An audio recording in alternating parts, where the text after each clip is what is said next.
who's decided to pursue a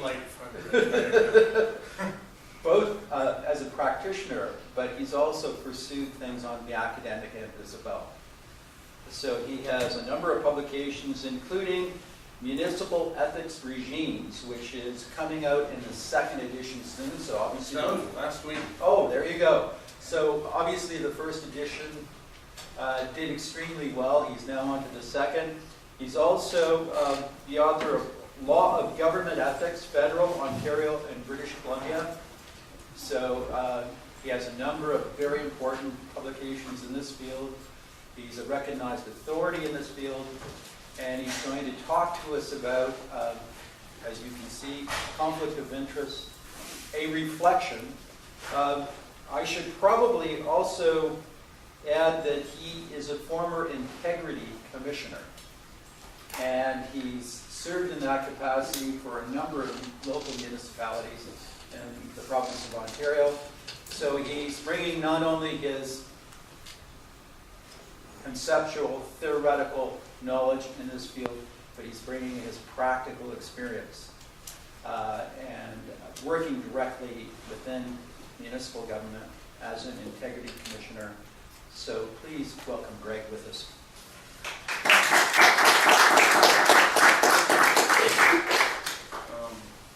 Get the show up here. So, where's the moon? Rick, you see that? No, but if you go up to show.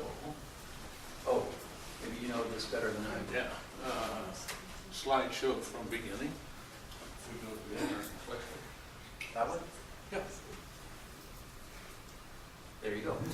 Yeah. And then, I can't see. You want to go back? No. No. Just No, forward. back is fine. Use the arrow keys. The arrow keys take one. For the numbers, click one, pivot one. and then- It's okay. I don't need to get back right now. Someday, I mean. Yeah, perfect. Wow, sorry. Just gotta get out of the 407 space. Wow. 410. We have 3 traffic lights in Southampton. So it's different driving up there. It's calmer. Not in summer though. Oops. So I do want to talk about conflict of interest. And I do want to talk a bit about the climate in which I'm talking about this. Oh. How did we do that?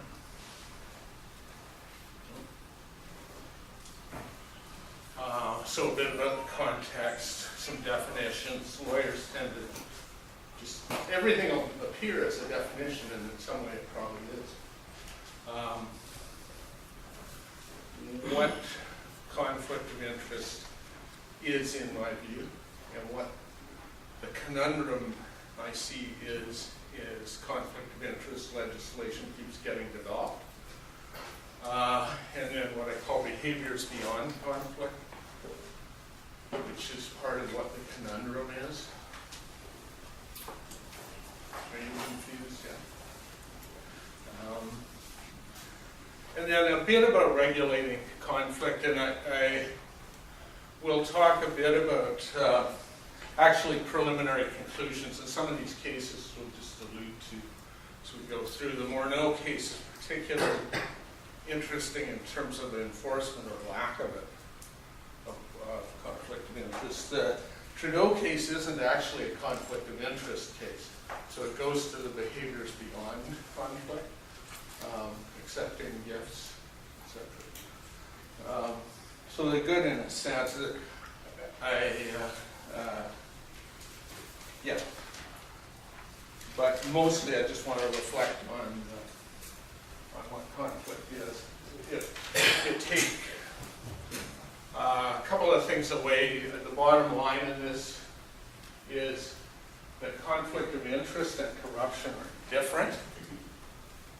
That conflict of interest is a precondition to other behaviors. It isn't so much a problem in itself. It's how, having interests, you act on those interests. And the actions on those interests are beyond conflict. They're the result of acting either appropriately or inappropriately. Okay. That's sort of that's it in a nutshell. But we'll explore that a bit. I did want to talk just a bit about the climate in which some of this occurs. It may seem awfully small. Here's a guy talking to you about one concept in ethics law. And it is true in a way that there's this huge ethics environment which has become, in a sense, besmirched by a climate of distrust, demeaning behaviors by political leaders,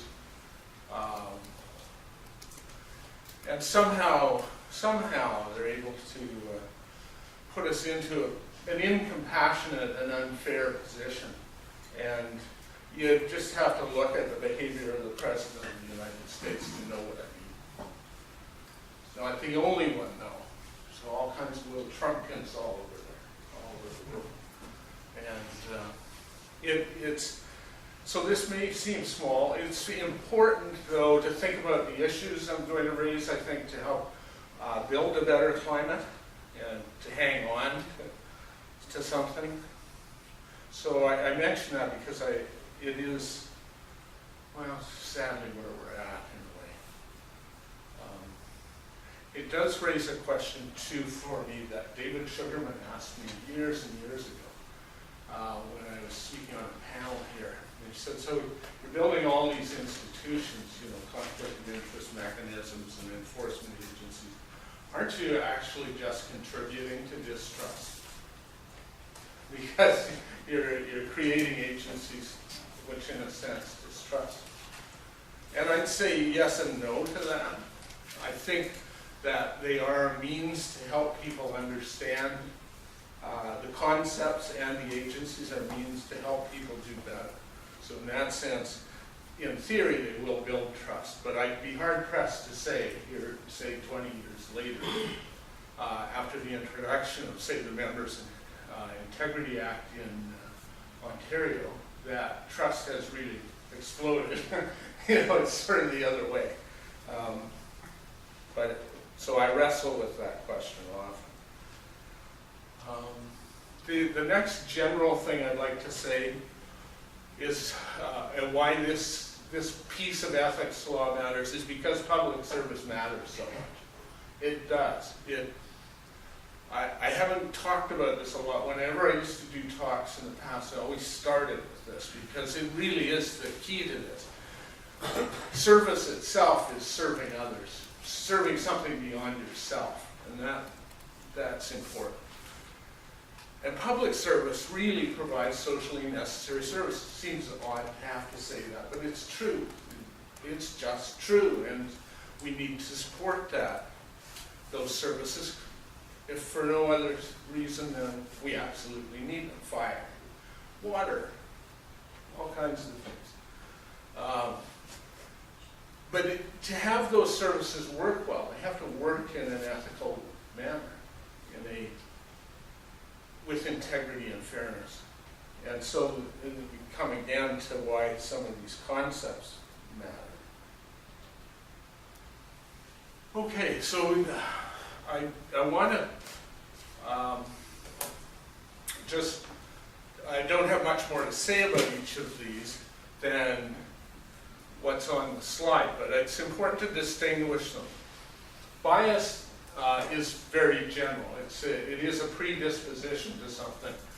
You don't want prejudiced or biased decision makers, although a decision maker who's predisposed to something, say on a municipal council, supposing the council member campaigned on the basis of being anti-development. Well, that's a legitimate political position.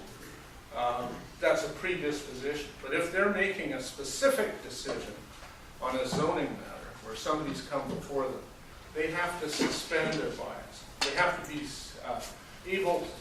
susceptible to persuasion. So if they're completely biased, you have a problem. But bias is a general thing. Conflict of interest is a type of bias, or it induces a type of bias. But it's more restricted, in my view. It's the clash of a public duty with a private interest. So if you own a piece of land, somebody wants a zoning change right next to your land, and you're on council, you have an interest in that matter because it will affect your property values one way or another, how your neighbor's zoning is laid out. So you have a private interest, but you also have a public duty. And how do you resolve this? And I'm going to get how do you resolve that? Corruption is beyond conflict. That's the theme. It is serious abuse of power. In Canada, corruption is regulated in the criminal code. And there are general types: fraud on government, bribery, breach of trust. And there's also a specific section for municipal corruption, which includes bribery, breach of trust, and buying off officials. That's the worst level of, well, you're at a seriously unethical state if you're corrupt. Integrity, I'll just leave it as it is. I think it speaks for itself. I hope it does. Interests are rights and entitlements. So I own a piece of property. I have an interest in it. I'm entitled to use the land in certain ways, etc. The term at the bottom is not widely used. I wanted to use a term that was something that indicated behaviors that were not at the level of criminal corruption, but were not acceptable. And so I've used that term proto-corruption, but you could just use behaviors short of criminal conduct. And I'm going to talk about a few of those things like misuse of confidential information, insider influence, influence of office, inappropriate receipt of gifts. We'll talk about a few of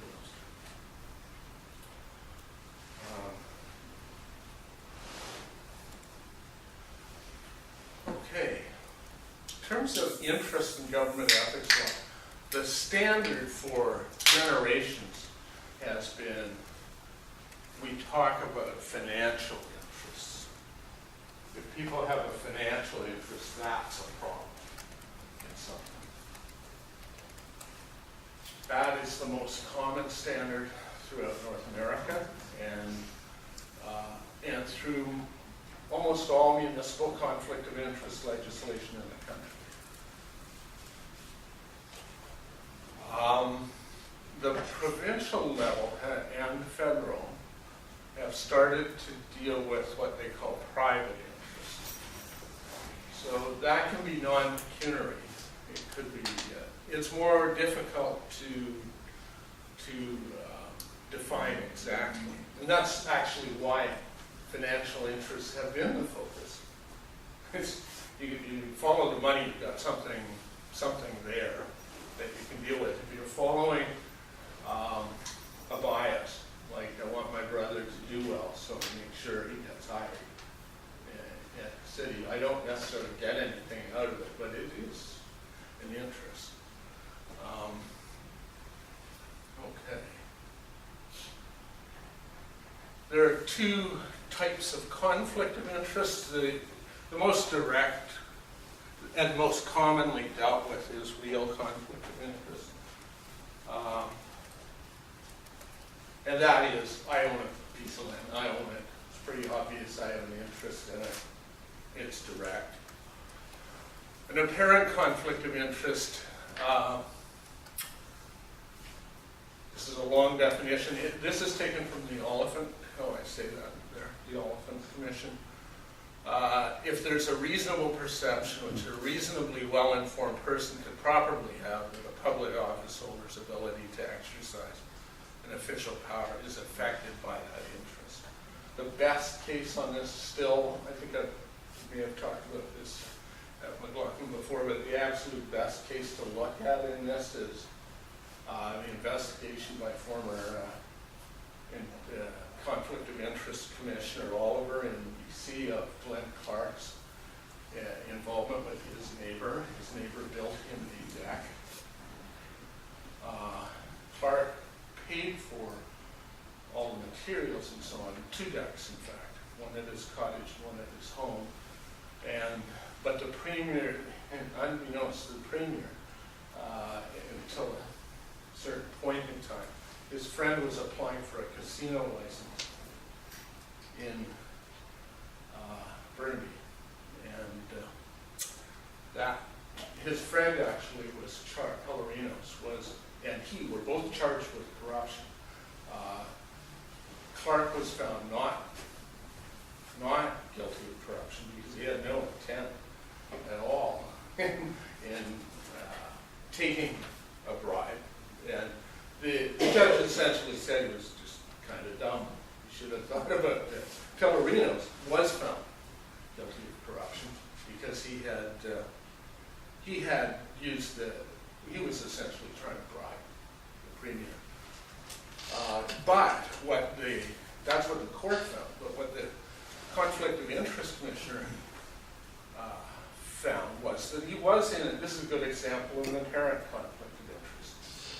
He should have seen, a reasonable person reasonably looking at that would think, yeah, wait a minute, he is taking a private interest, and there's a good chance he has a private interest, and there's a good chance it's going to influence his decision when this matter comes to cabinet. And Oliver, I think, was quite disappointed that Clark hadn't come to him for advice in the first place, which you can only say amen to, because he would have avoided a whole bunch of stuff. It wrecked his political career, etc. Okay. That's a fair bit of rambling. So I'm going along a track in which I see conflict of interest as distinct from a whole bunch of behaviors. But look at this. This is taken from the Responsible Public Servant and other writing by Langford.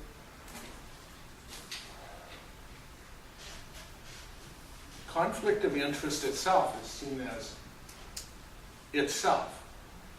seen as a perversion of the impartial execution of public duty by attempting to serve a private interest. This is all about an action. The conflict of interest, in my view, and in Williams, sorry, I didn't cite that. There's a really good book written in the late 80s called Conflict of Interest, The Moral Dilemma. And in it, Williams argues that conflict of interest is really not an action in itself. It's a state of being when a matter comes up. I use some municipal examples a lot, but think of the zoning case and you owning property. Well, that's coming to council. I have a property right next to this guy wants a zoning change. I have an interest in this. I'm in a conflict of interest. But just being in it, and this is where I disagree, is not a perversion of any sort. It's a reality of life. We all have interests. And at times, those interests clash with something else we have to do. And in this case, the zoning situation, well, so what does the councillor do? If the councillor sits there and votes on the matter, then you've got a problem. have an inappropriate action, which could lead to an unfair or biased decision, or it could be wholesale corruption.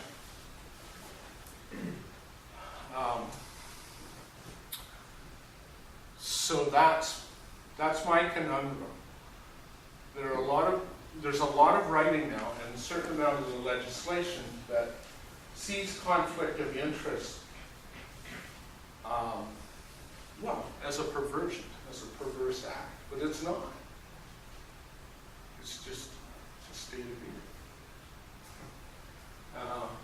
And it's what you do about it that matters, because everybody anticipates that council members and members of parliament and members of cabinet will have interests when they go in, certainly financial interests. They will, and they live. They aren't blank slates. It's what they do about it. That's what matters. And I'll talk a bit about what you do about it in a minute. So, here's where I want to go back to Williams, because I think it's not the only statement of this, but it's one of the best statements. It's conflict of interest is a state of being. It's a precondition. It's what you do with it that matters. Corruption's a result. Conflict of interest is a precondition. They say here it's not a continuum. I think the continuum is acting appropriately or acting inappropriately. There's a range of actions you can take, from doing nothing to stepping out of any discussion on a matter, to a bunch of other things, to divesting your assets, to a whole bunch of things. But the way our law has gone, and you will see this once you start to look at codes, conflict of interest is characterized as a serious problem, whereas it's really what you do about it that's the problem, in my view. So here are some examples. These are provincial and federal. This is more like the classic view regarding it as a precondition. So if you make a decision where you have an interest, you've got a problem.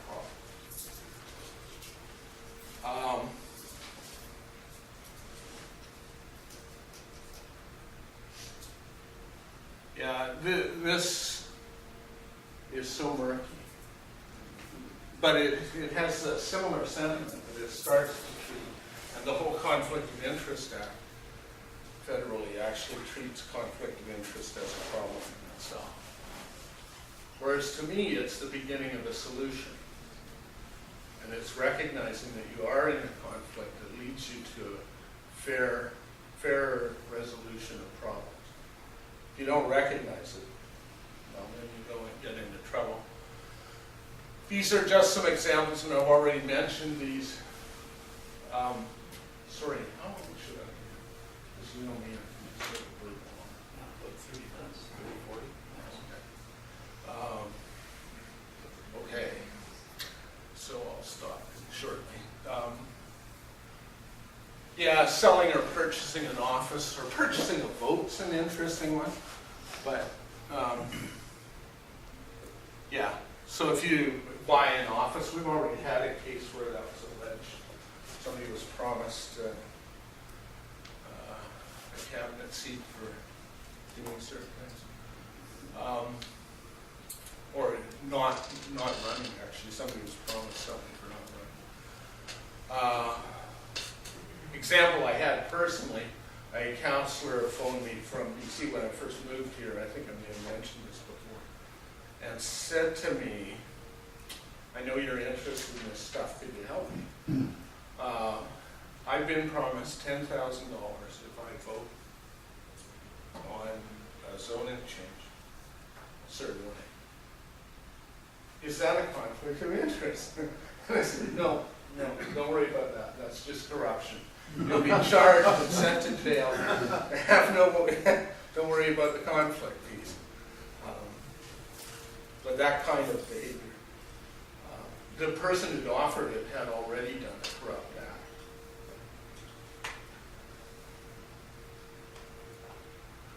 Oops. Get rid of that. You know how to get rid of that? Just have to look at Across the this. state front? Just keep it. Yes. Oh,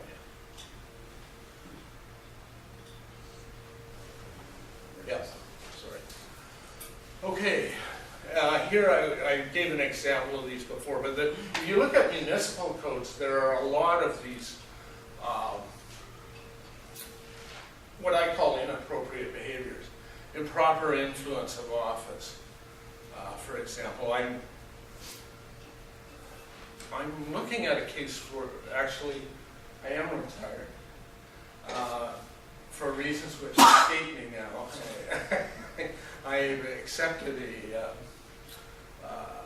a case which someone else couldn't do. Out, let's just say, west of here, in another province. One of the allegations is that a council member induced a group to trespass on another person's property to hold a protest to preserve that piece of land as a, I can't remember if it's a forest, it's an environmentally sensitive area according to one group of people. According to others, it should be a parking lot, you can imagine. And that is an interesting notion in how, what it gets to what the role of council members should be, et cetera, et cetera. But the idea is that because the council member's influential and talked to these people and so on and was promoting a certain view, that he essentially induced them to do what would be an illegal act. It's a curious one because that actually is a criminal act as well. Yes. What type of corruptions actually seem more present today that haven't been like once on? Sorry? What's more prevalent? Yeah, it wasn't more prevalent corruptions today that hasn't been unsolved. Then I can't get the last part. That hasn't been unsolved. Like it hasn't been like resolved since then. Oh, This he means the hardest to prosecute? Yes, thank you.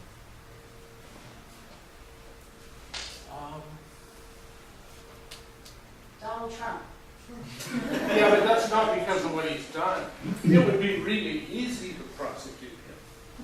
No, his actions. I think he's speaking to what type of actions under What type of like corruption. corruptions that are hard to solve?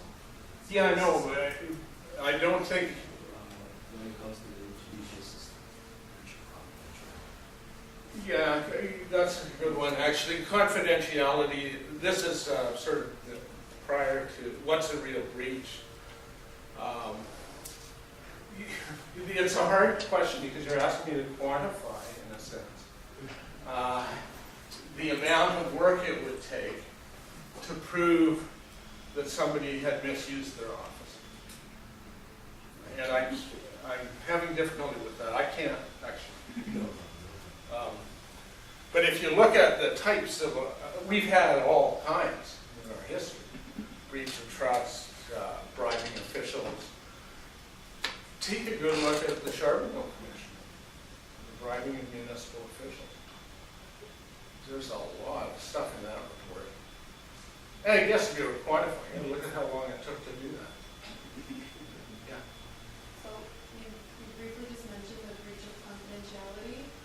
Could that almost kind of be quantified? So for example, if you said anything that was maybe outside the rules of a contract, for example, that could be a breach of confidentiality. Oh, sure, it could be.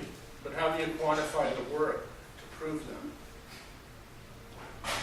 Which I think was the question. Yes, what are the most difficult to solve? And I can't. You got me. Again. This breach of confidentiality usually refers to council confidentialities, and the council members want to promote their own views usually, And sometimes they'll go out and start talking about a matter that in fact was supposed to remain confidential in camera at the council. And that's what that one's for. You don't, you see it at the cabinet level in the provinces, but not for the average MP, it's not, or MPP. It's not something you often see. So these are some examples of, this is just taken from the Members on Integrity Act of Ontario.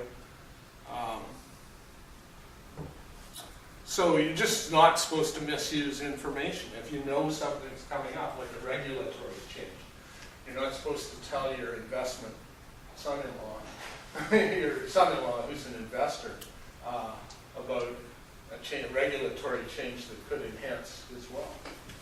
Not your own, but his. It's just an improper use. We've talked about influencing a decision or influencing other person. This is interesting because it's to further private interest. Whereas in municipal ones, you just see improper influence of office and not necessarily related to furthering a private interest. It's just you're not supposed to improperly use your office, which sounds like common sense, really, but it turns out not. These are taken from Vaughan. Here's the example. We've talked about the confidentiality thing a bit. The one I want to mention here is just that in municipal codes, it's really common to have stuff about harassment, anti-harassment, and staff workplace relations. And again, you wouldn't say that's not conflict of interest. And yet in some codes it appears as though it's part of that. It's not. It's just a bad conduct. You don't want it to occur. Okay. I'll just take a few minutes and then I'll stop. How do you deal with conflict? So you find yourself in that conflict, and the top line there is how the law, typically the common law, and most statutory codes deal with when you find yourself in a conflict and you're about to make a decision. The second level is how you avoid getting into them in the first, how you avoid being in that state of being. And then the last line is, okay, so somebody did something, what do we do about it? They acted inappropriately, now what do we do about it? So this is from the Municipal Conflict of Interest Act here in Ontario. And I have leapt around just through various pieces of legislation just because I thought it might be a bit more interesting. So a member has a pecuniary interest. The matter is the subject of consideration, whatever it is. Zoning change is what I used before. What they do before that meeting, before the discussion of the matter at the meeting, usually municipalities in Ontario, this isn't true, I have found, across Canada, but it's true in Ontario. At the beginning of the meeting, councillors are usually asked to disclose conflicts of interest. So in this, the law requires that before it's talked about, you disclose that you have that piece of land. Then what do? You don't take part in the decision, in the discussion, or you don't vote on the decision. And you don't try to influence. Before the meeting, after it, during, you just get out of it. That's classic. That's what you do in a conflict of interest situation. And in Ontario, where it's a closed meeting, you're supposed to get out of it. If you have an interest in it, you're supposed to get out of it. Some places you're supposed to get out of it, whether it's closed or not. And other places don't have specific rules the way Ontario does. Most of the municipalities do about exactly when it should be. Okay. So some of the codes want you to avoid conflict. And this, I think, is actually kind of problematic. You arrange your private affairs so that foreseeable real or apparent conflicts may be prevented from arising.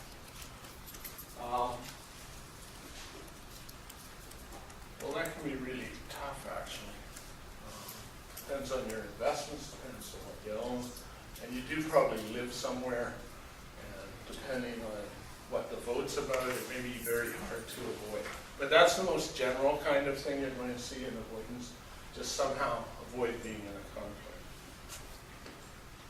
conflict. I put this is from the Members' Integrity Act. It has another way of dealing with investments. You can not hold them, i.e. divest, sell all your assets off, or you can put them into a trust. And how blind or blind trust, that's the Sinclair Stevens case. When Paul Martin gave his shipping company to his sons, how distant is that really? When he was finance minister. You know, there's a problem with blind trust. But it's better than not doing anything. Okay. If there's a suspicion of a breach, what do you do? In Ontario,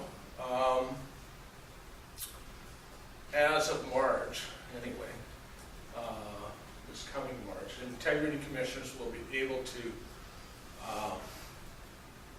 investigate conflict of interest situation and report on them to council. And I'll mention another power they'll have. But what they do about breaches of the code generally is to investigate to see whether the allegation has any merit. If it does, then they report to their council, and then their council brings a sanction forward.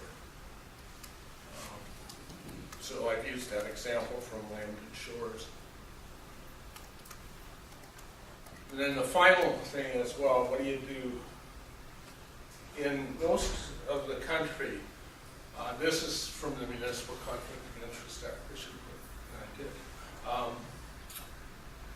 You go to court, and you are an elector.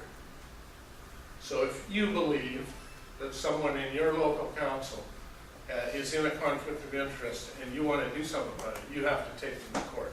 That's going to change in March of this year. Integrity commissioners will be able to do that. So a resident won't have to bear that cost. That's a really important change in our law. Really important, because when it's left to the electors, it's just too expensive. This is another way of going, which Quebec has embraced, but no one else. So far, it's really common in the States, but is to use a commission, a separate ethics commission. In this case, it's a wing of the municipal board, municipal commission in Quebec. And they inquire into a matter.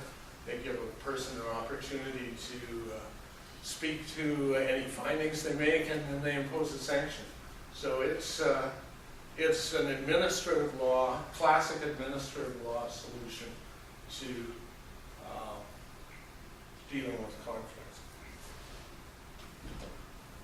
Oh, sorry, there is one more. Public inquiry. Mississauga inquiry.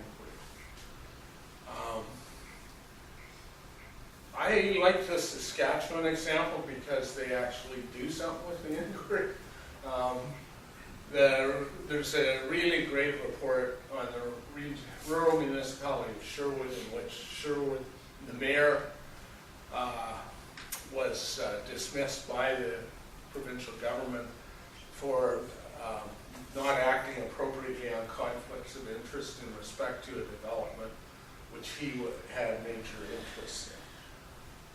So you can hold public inquiries, and they can be established by the province, or in most provinces, municipalities can establish the inquiries as well. They're very expensive, though, and they take a lot of time. Okay. In terms of enforcement, it really is hard at the court level, unless we'll see how what difference March 2019 makes. And then I mentioned the Sherwood case, which I thought was very effective. Oh, sorry. That loopholes thing, Morneau was allowed to federally maintain holdings that because he held them through a holding company and didn't directly hold them. Yeah, well, commissioners make bad decisions. That was one. Okay, and for me, just this point again about the confusion about what conflict of interest is, I'm trying to do my little bit to deconfuse it, but maybe I've added to the chaos. Anyway, thanks.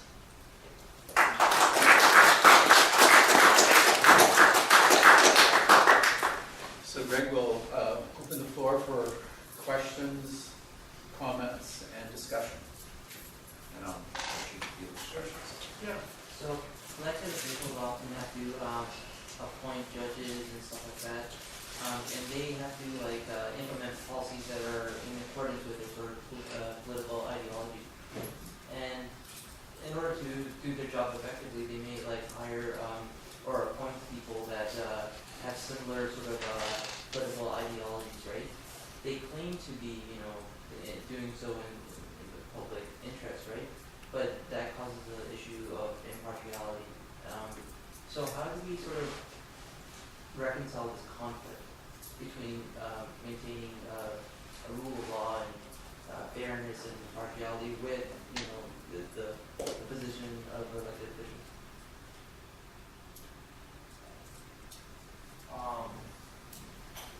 Yeah, so you're saying because you're elected and you had a platform that you can't be impartial ever? No, I'm not saying that at all. I'm saying that they often appoint. Who are they? Sorry, could we step back? Who are they? It could be political parties. In our book we have examples of the Harper administration looking to appoint judges or even senators, and they often try to appoint people who are in line with their sort of political ideology. Problem. But that causes an issue with being impartial. Well, yeah, that's the next statement you made, and that's the one it may. Yeah. It may not. So you sort of say, I'll stop.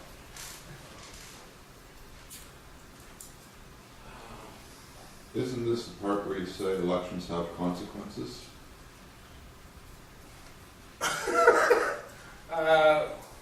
Yeah, but it's still a fair point. What I'm having a problem with, so the history of this province up until McGuinty,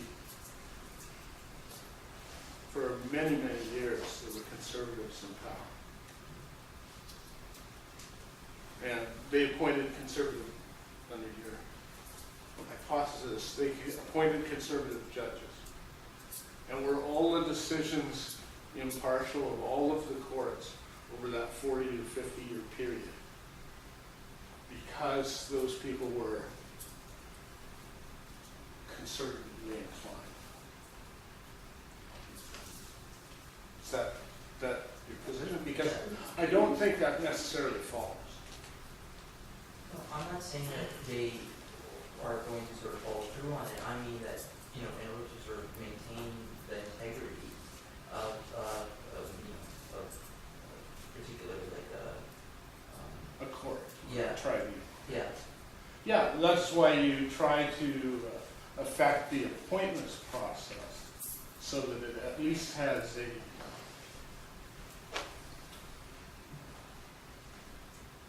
veneer of fairness and merit. I think Greg Dupac has an excellent point in when people heard Doug Ford say, I was elected and the judge was appointed. Right. I think that's where you start thinking, as Deepak is thinking, going, wait a sec. Just because you're appointed doesn't mean you always think like the political party that appointed you. I think that's where he's sort of asking about the decisions that judges make. Are they always leaning towards the political party that supported them? Is Kavanaugh in the U.S., if he gets confirmed, Right. going to think like Trump, right? Right. Yeah. Well, yeah, I get that. It hasn't always worked out that way though, right? The Warren Court is a good example. Everybody, yeah, it's a liberal court, right? Appointed by Eisenhower. Right? Yeah, okay. We'll have to do some social psychology in class. So Nixon's appointments. They're liberals now. I don't know how to. I don't know how to say that. There should be an expectation when you go into a court or a tribunal that you'll be treated fairly. If you start in the sort of the inverse of where you're at, but you can't necessarily tell, because of the appointment process, how that person's going to behave. That doesn't say there shouldn't be a merit-based appointment process, because there should be.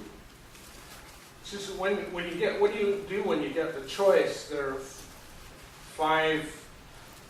The Supreme Court's an interesting example in the States, but it's true now, most of the appointments across the country. Most of the people who are going to be appointed to the bench, tribunals may be a bit different, but most of the people who are going to be appointed to the bench are qualified. They meet the merit requirements. So then what do you do? Well, you probably are going to, if you're the government, you get the choice, as opposed to the government administration, which it may find some random way to appoint. You're probably going to choose people who have something like your ideas. Oh, I was just going to give an example in a previous life. I was on the Immigration and Refugee Board of Canada. So the appointment process there is you have to do a written examination. And to qualify to write the written exam, you have to have a minimum of undergraduate degree. So they set the standard. And it's supposed to be representative of Canadian society. So by statute, something like 25% of the members of the board have to be lawyers, but others do not have to be, so you can be a lay person. So after the examination process, if you pass the exam, you have to do an interview.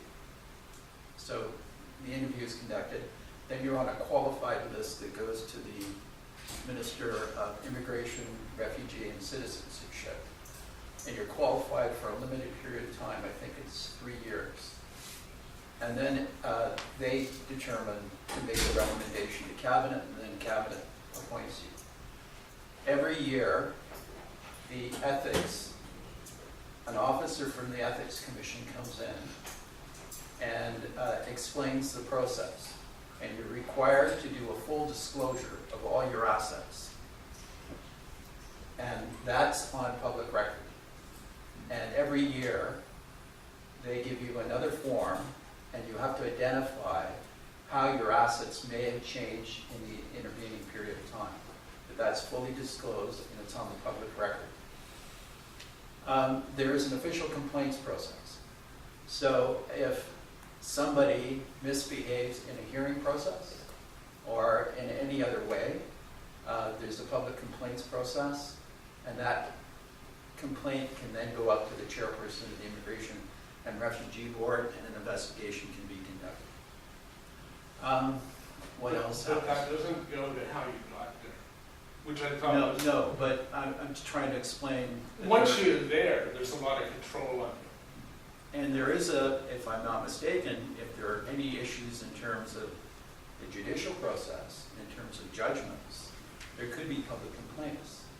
And a number of judges actually have had to address this. So, yes, the appointment process, I think, for judges in particular, is quite rigorous.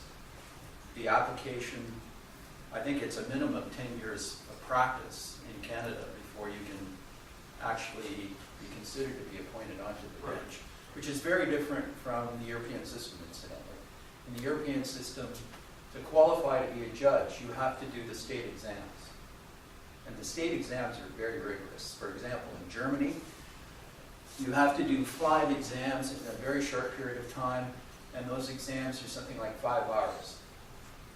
And you go for 5 days. And if you get a certain grade, then you're qualified to go into the judiciary. If you go below a certain grade, it doesn't matter if you pass law school, you cannot practice law. So you can spend 4 years in law school and do extremely well, but if you don't pass the state exams, sorry, you can't practice as a lawyer in Germany. But if you get over a certain percentage on the state exams, then you qualify to be a judge if you want to pursue that. And you have to go to the Judicial Institute and be trained as a judge. And then you have to start at the very bottom. And a lot of people don't want to do this because you have to start at small claims court and then work your way all the way up in terms of the judicial hierarchy. So they have a very different system than ours. But you have to practice for 10 years. You do a very strenuous, long application. It goes for review. Once you're qualified, and then it goes to the cabinet, Mr. Justice, and then the names are presented there. The process is rigorous. Yeah, for sure. I think that's for sure. But it doesn't, I think what you get it, I want to go back to the elected versus point, but you, as a human being, you have predispositions. Almost certainly they're going to affect how you make decisions. And so if you are coming to it as a conservative, that's going to affect it. I can't deny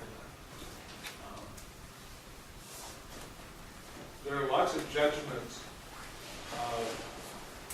One of my favorite ones to sort of diss is Irwin Toy.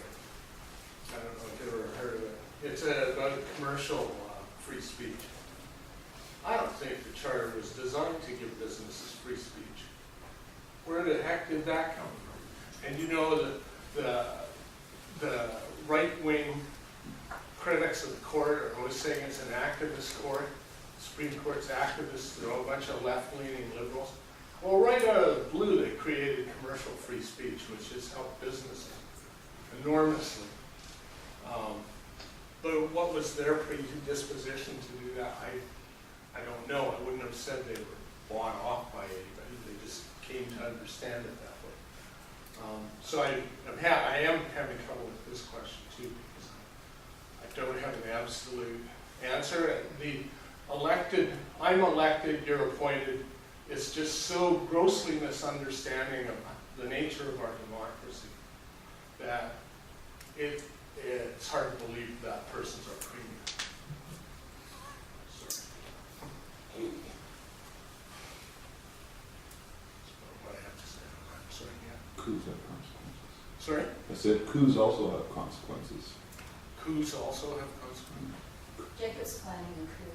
No, I was referring to the current premier. You And want I'm to keep it saying, secret? you know, how did that happen? And I'm saying coups have consequences.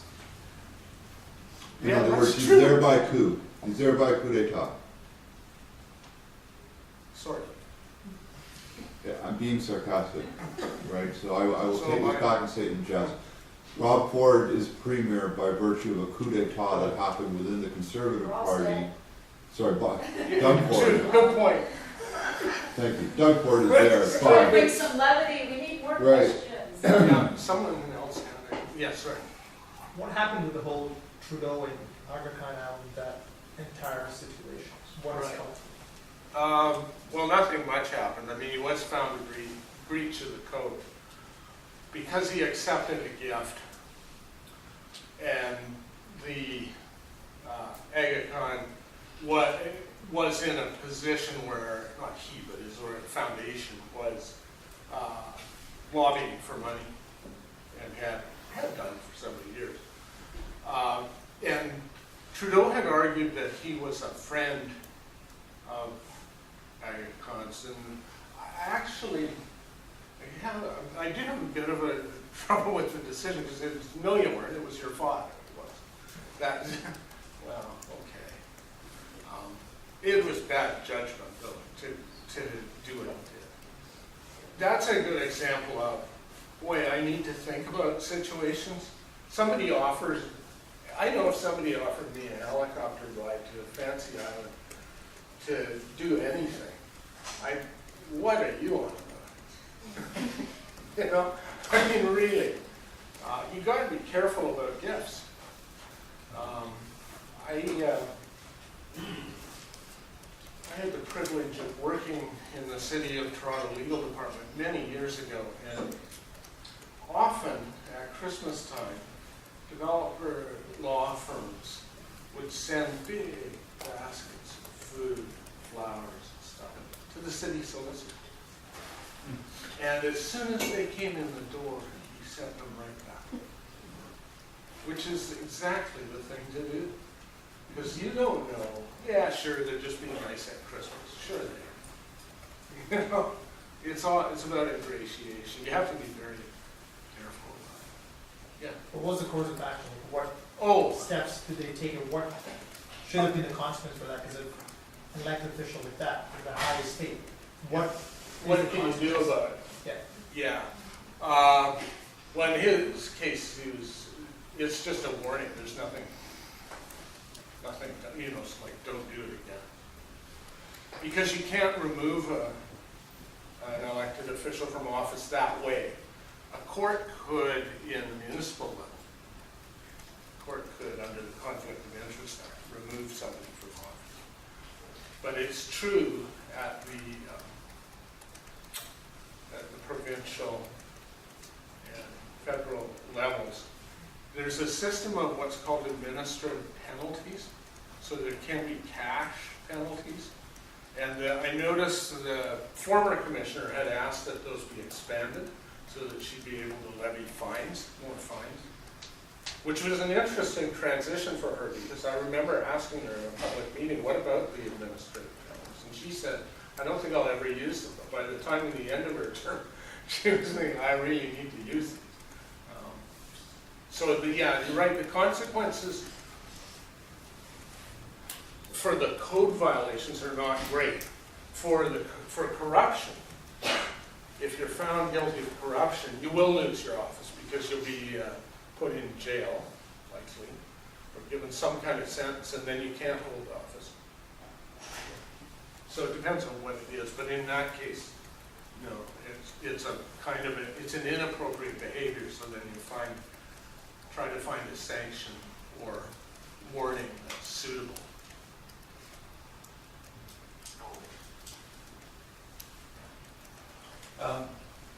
Greg, is there any difference between the conflict of interest and ethics commissioner versus an integrity commissioner? Just that, that's great because it sort of gets to where Ontario headed, and I think they did the right thing. Integrity commissioners, there isn't in practice. Okay, all of them do a similar job.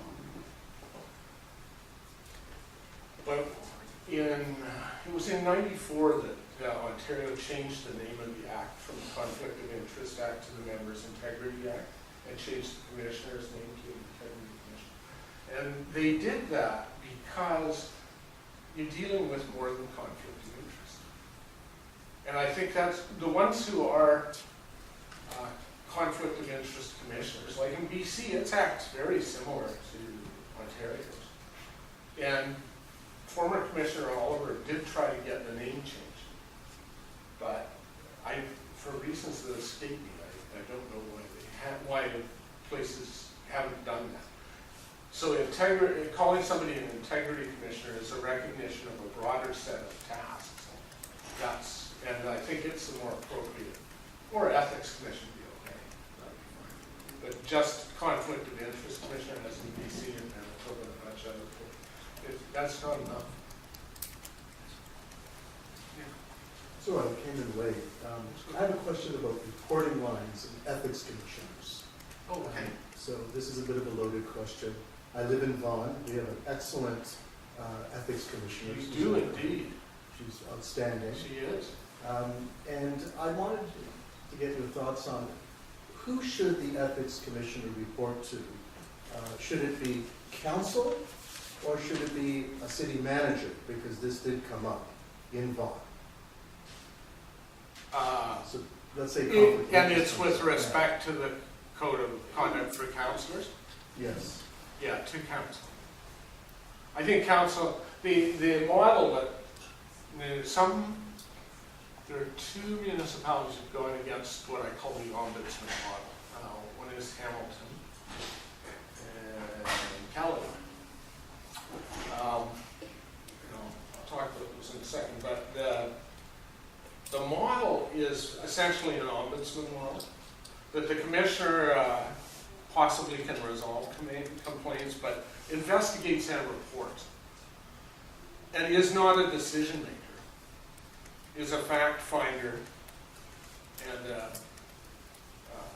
the federal model is a bit different. But in most of the provinces and all but two of the municipalities that have commissioners in Ontario, it's an ombuds type model. So you report to somebody to the body that's responsible for the behavior of its own members. Council should be taking responsibility and should be dealing with the commissioner's report in a responsible way. Sort of goes to the question at the back, are they always going to? Are the reports going to become political footballs because of the predisposition of the council members? And we've seen that happen in Toronto. And we've seen, and that really isn't good. It isn't good. And you can say that's a failure of the system, so maybe the city manager should make the decision. But imagine being the city manager, and you report to council, and you just find some guy, and all the council's looking at you like, you should be finding another report. I don't think it should be a city manager. And I do believe that it's intended to make councils to recognize that they are responsible governments and they ought to behave responsibly. And they ought to deal with their own members' behavior. And I can tell you the council that I've dealt with, by and large, there weren't really many games about it, and it was always taken pretty seriously. You get a councillor or two. My favorite comment still remains from one council to me. Well, who are you anyway? I'm the fool you hired.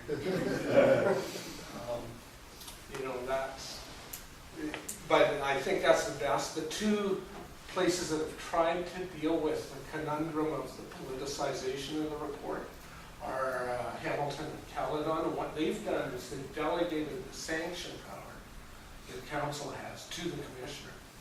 So the commissioner only reports out on what he or she did, not on, they say, okay, I thought I levied this, I did that. I don't think that's a correct reading of the municipal act, and I think at some point we're going to run into trouble on that. But it's a model, and that maybe other provinces will follow. There are more commissioners now outside of Ontario, and a lot of interesting stuff's happening. Winnipeg, a couple in Saskatchewan, Calgary, so on.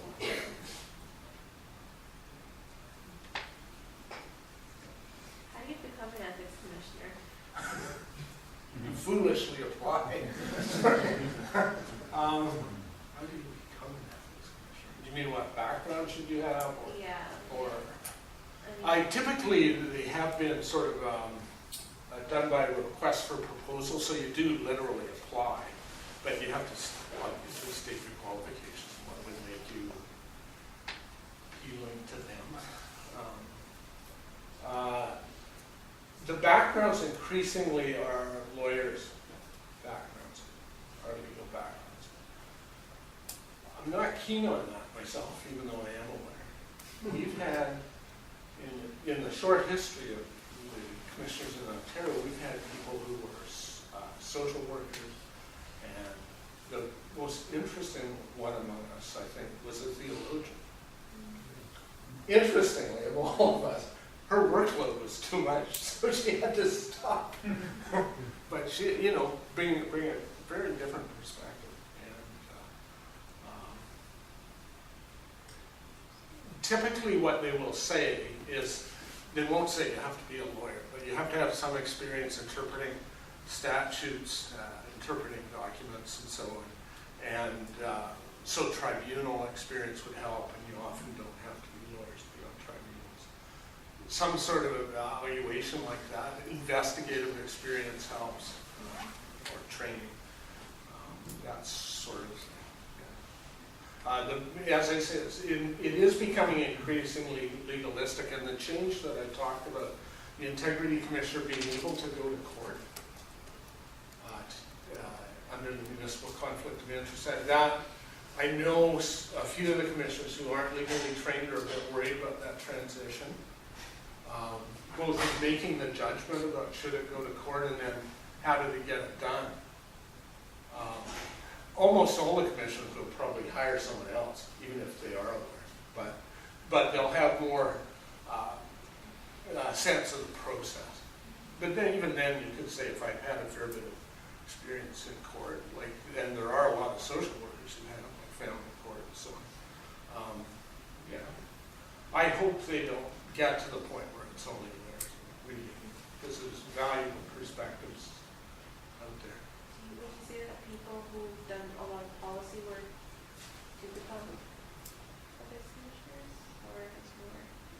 Well, there's a huge policy component to it, and you're going to be asked all the time, evaluate our code.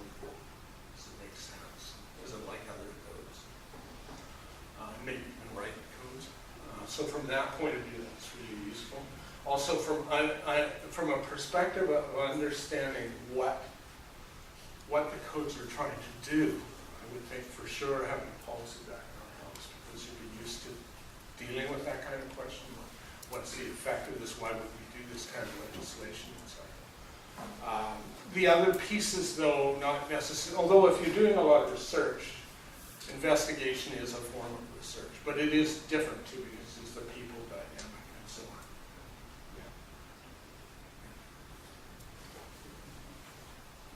Yeah. Sorry. So you made a very, I think, poignant statement when you said the question is not about being in a conflict, it's about what you do when you find yourself in a conflict. What would your recommendation be in terms of writing, because a lot of the legislation and codes are kind of front-loaded to avoid the conflict in the first place. What would it look like in terms of the language and the mechanisms to allow people to have an off-ramp? So, and from a visual standpoint, you're on a 4-lane highway, you find out your lane's going to be a conflict, you have an off-ramp.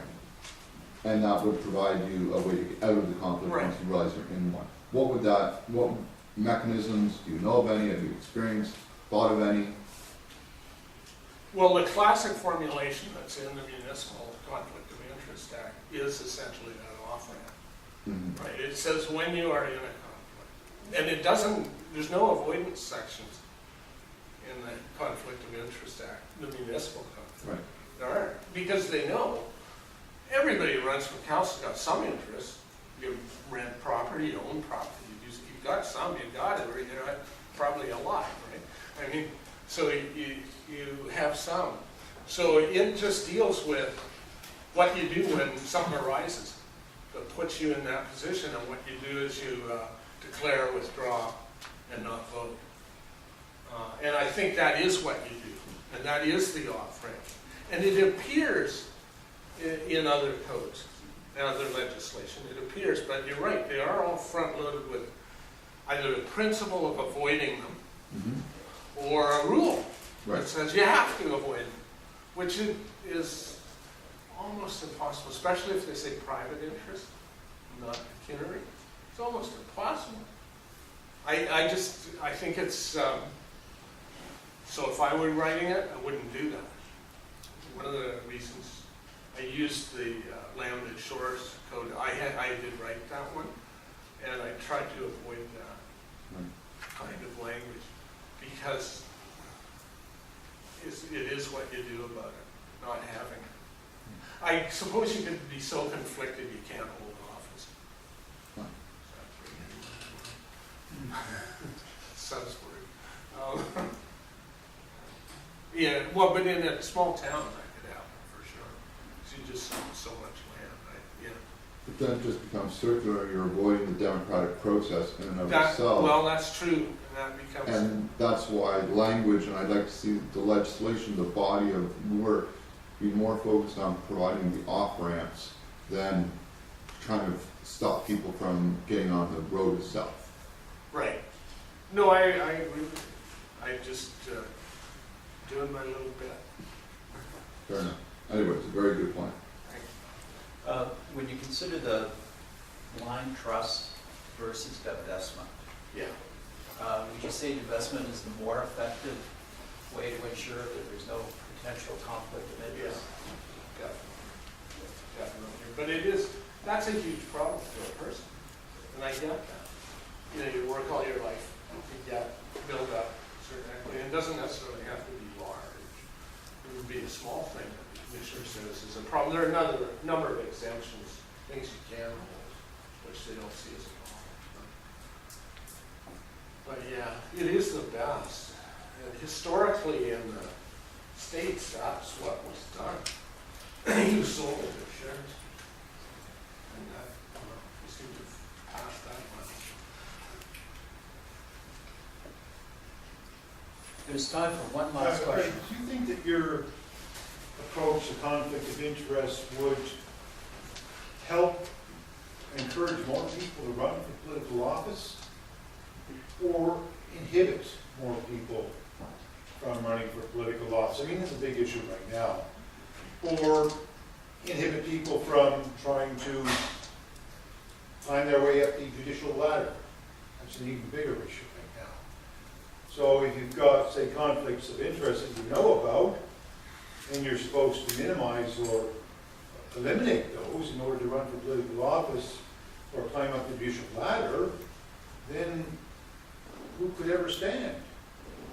Yeah, no, the thing is that But on the other hand, if you say that's just the way things are, then you might have people with all kinds of conflicts of interest.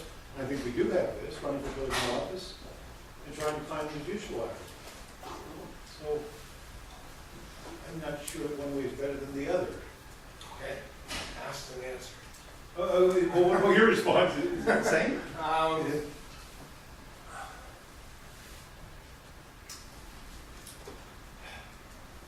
I don't know. I think it would.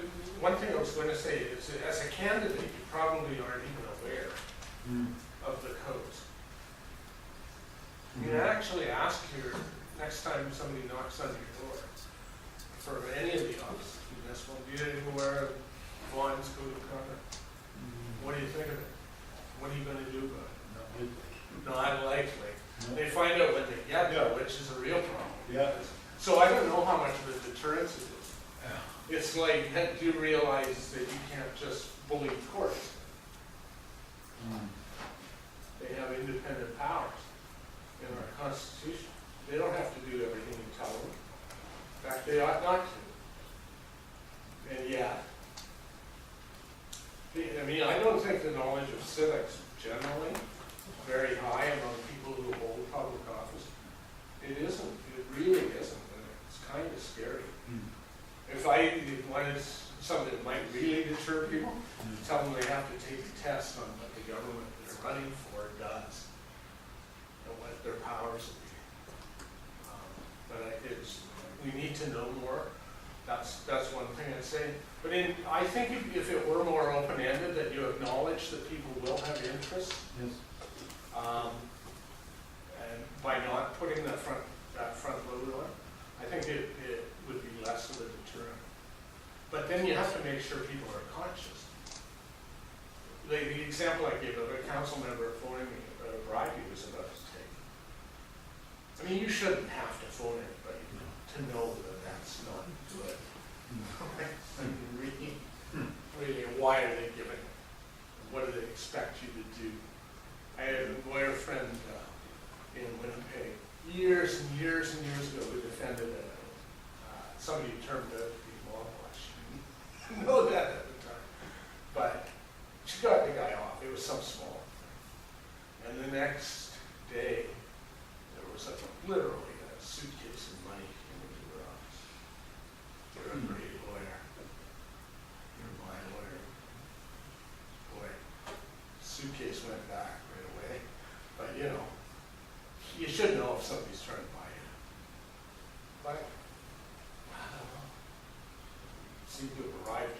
That's the disheartening piece that I feel that sort of that the ethics front load. Like where are we in terms of just our knowledge base about government and about how we should treat each other? I mean, it seems odd to have to say that we should behave fairly and compassionately towards each other. Like, really? Yeah. I mean, yeah, we should. You know, but there's something wrong. Well, Greg, thank you very much for your reflections and insights. Appreciate it. And hopefully you'll be around for a few minutes if anyone has any questions that they'd like to raise with you after the session.